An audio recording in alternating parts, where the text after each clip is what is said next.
Hi friends, Jenna and Nicole here with the Dropship Chicks, and we wanted to make a video for you today to talk about how much profits can you reasonably and realistically expect to make on Facebook Marketplace if you're doing the dropshipping model that we teach in our course. So we just want to have a conversation about figures that we have actually done, the profits that we've seen, and the kind of profit margins that we've had so that you know what to expect. Hi everyone. So for me, for the month of February, my sales were about $21,000 total sales. But my profit margin was, or my profit for that month was about $8,200. And my profit margin for each month usually averages between like 50 to 60%. That month it was 51%. So that's pretty average of about what I do per month.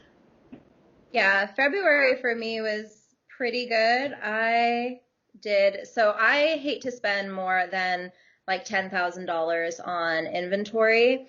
So I'm just looking at my figures. I spent $10,780 on inventory that month, so I went a little bit over, but I had about 54% profit margins for February, which comes out to about $5,000 of profit, right? So the revenue was higher, but the profit was about $5K. And February was a really interesting month because like December was off the charts, and then January was a little bit slower, and I had like zero expectations for February. I'm like, who's shopping on February?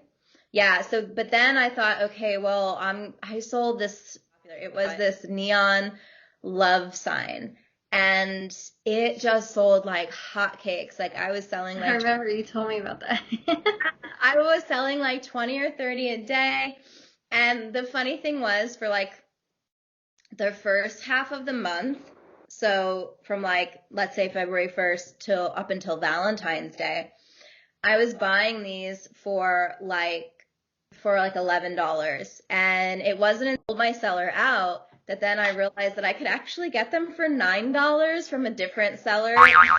And I felt so stupid because I was throwing away $2 a sale for like 2 solid weeks of selling like 20 of these a day. So I like shudder to think about all the money I lost, but that was a lesson learned to always shop around. Yeah. But so February was a little crazy because I was also traveling. So in February I was just fulfilling orders, and spending, a while fulfilling orders, like every day, 20, 30 orders of just those love signs. And then I still had like other orders coming in, which was nice. But I stopped posting like completely. I just didn't post any new items for sale, and I was coasting. And then I definitely paid for it in March, because in March my sales just really plummeted. So like we say in our course, if you're posting like consistently, if you're posting like 10 items a day and you're keeping that up, Facebook just really likes to see that you're active on Marketplace, and they'll keep like showing your items, like on the top of that queue when you open Marketplace. So I guess because I hadn't really been posting anything, Facebook just like didn't favor me anymore. So I really paid for that in March. Like in March, my sales were horrible. Yeah, and that happened to me too. Like I went several months, mainly just because I was so busy. Like I had so many sales coming in. I honestly like just did not have time to post, more listings. And I did that for several months, like just didn't add any new listings. And I definitely did eventually see a decrease in my sales because I wasn't posting new listings. But renewing your listings during that time, like renewing your existing ones? Yeah, I always like renew them like after the 7 days, pretty much until like you can't renew them anymore. But yeah, I mean, I always do that.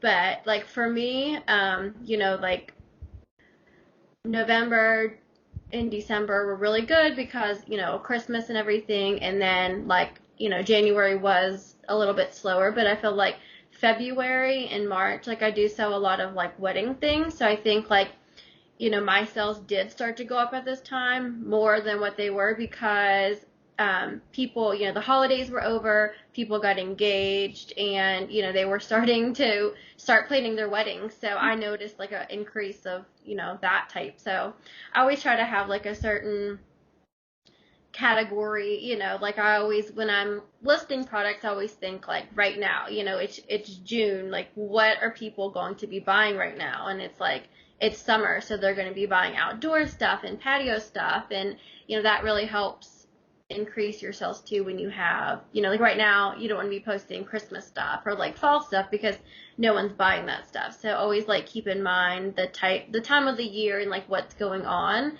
And that will also help like increase your sales too.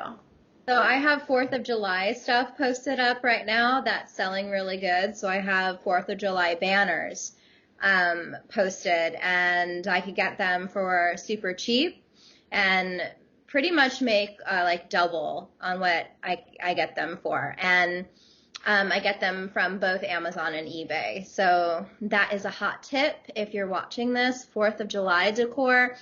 But don't use the word fireworks in your listing because your listing will be banned. We had, I was selling these, there was like a banner, and then it came with like hanging decorations, and they were in like this like starburst like firework pattern.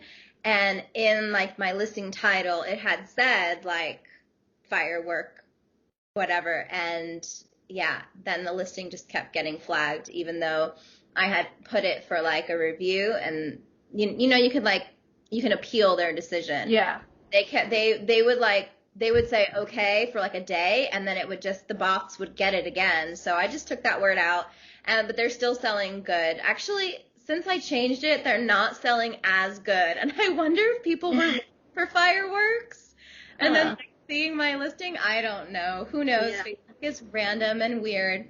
But yeah, what Jenna says, definitely post things like in season and in the market. And just to talk a little bit more about profit margins really quick. So my profit margins are anywhere between 45 and 54%. I have that number always in my head because it's like flipped, right? 4, 5 and 5, 4. Which is really good. I mean, if you think of like a brick and mortar business, like what kind of profit margins are they? Yeah. Yeah.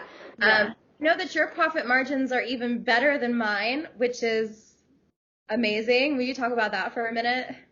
Yeah, so I had this bouquet of artificial flowers that were really popular there for a while, and I could get them for $9.99 on Amazon, and I would sell them for $20 and then $5 shipping. So it was like $25, but once like the 5% fee came out and taxes came out, I would make average, depending on the state they were from and all that, but it was average about like $22 is what I would end up getting back. So I would profit like $12 on each time I sell it.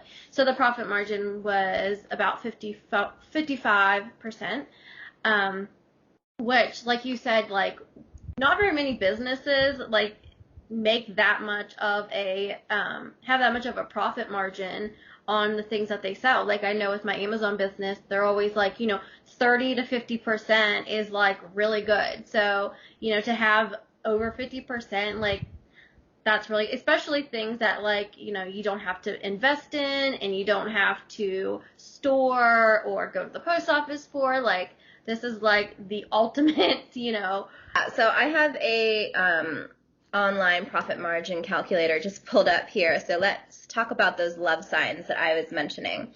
So at first I would get them for $11 and I would sell them for $19, and then I would add $5 for shipping. So that's $24, right? But then with like the taxes and the fees, so I was getting probably also around like $22.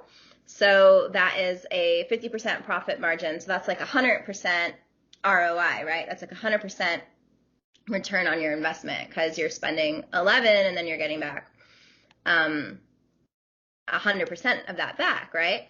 So, but like I said, I was missing out because there were other sellers that were selling them for 9s. When I finally switched that, then my profit margin for that jumped from 50% to 59%. So that was crazy.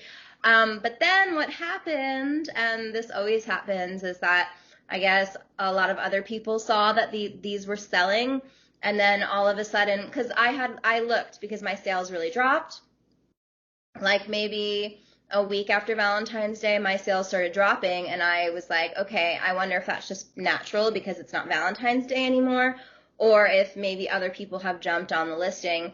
So I searched for what I was selling on Facebook Marketplace, and then saw a lot of people were just undercutting me by like $1 or $2. So then I lowered my price to stay competitive as well. So then that decreased my profit margin, but it was still a really good month, so like no complaints. And the fact that you don't really have to invest, you don't have to like buy a whole bunch of inventory up front, like as you were saying with your Amazon business. So yeah, so no complaints. So overall, I think expecting around a 50% profit margin is something really good to aim for, but anything over 35% is still like rock solid, and go for it, but don't go below that because then you're just kind of being shysty and undercutting everyone. So keep that 35% as like your bare minimum, and then the sky's the limit, and it really is up to you, like how big you want to get that percentage depending on like how good of a find that, that you can flip for a higher profit, right? So if you do better research and really scour the internet for really good deals, then yeah, the sky's the limit. Then you can make, I hear people making, even on an item we had spoken about privately, Jenna, you said that you were doing like 75%. So, you can get really high with it if you, find that like golden nugget.